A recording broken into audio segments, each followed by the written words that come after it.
15 अगस्त को हम 78वां स्वतंत्रता दिवस मनाने जा रहे हैं।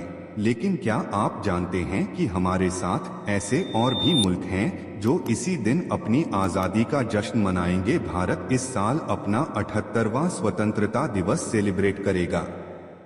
हमारा देश 15 अगस्त 1947 को आज़ाद हुआ था, तभी से हर साल इस दिन जश्न होता है। लेकिन क्या आप जानते हैं कि इस दिन आज़ादी का जश्न मनाने वाला देश सिर्फ भारत ही नहीं है, बल्कि 4 और देश हैं जो इसी दिन आज़ाद हुए थे। चलिए उन देशों के बारे में जानते हैं। भारत के साथ 15 अगस्त को 4 और देशों को आज़ादी मिली थी, जिसमें बहरीन, उत्तर और दक्षिण कोरिया, लिक्टेनस्टीन और रिपब्लिक ऑफ कॉन्गो शामिल है।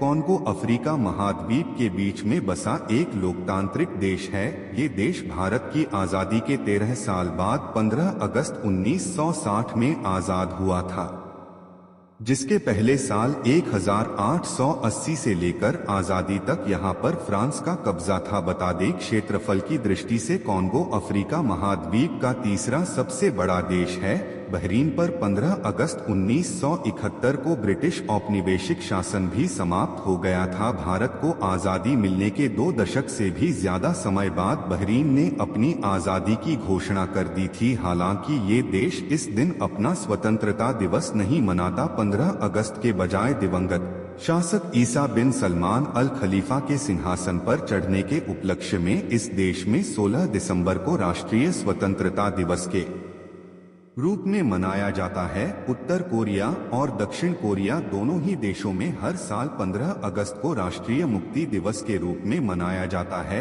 दरअसल इसी दिन दूसरे विश्व युद्ध के बाद कोरिया पर 35 वर्षों के जापानी कब्जे और औपनिवेशिक शासन का खात्मा हुआ था। आज़ादी के 3 साल बाद कोरिया उत्तर कोरिया और दक्षिण कोरिया में विभाजित हो गया था। अब ये 2 देश बन चुके हैं जो अलग अलग आज़ादी का जश्न मनाते हैं। लिक्टेनस्टीन में भी 15 अगस्त को राष्ट्रीय दिवस के रूप में मनाया जाता है। बता दें, ये दुनिया का 6ठा सबसे छोटा देश है। ये देश 1866 में जर्मन शासन से आज़ाद हुआ था। ये देश साल 1940 से 15 अगस्त को अपने राष्ट्रीय दिवस के रूप में मना रहा है। 5 अगस्त 1940 को ही लिक्टेनस्टीन सरकार ने 15 अगस्त को आधिकारिक तौर पर राष्ट्रीय छुट्टी घोषित की थी। अगर आपको यह वीडियो अच्छा लगा हो तो इसे लाइक, शेयर और कमेंट्स जरूर करें। इसी तरह के अन्य वीडियो देखने के लिए चैनल को सब्सक्राइब करें और बेल आइकॉन को क्लिक करें।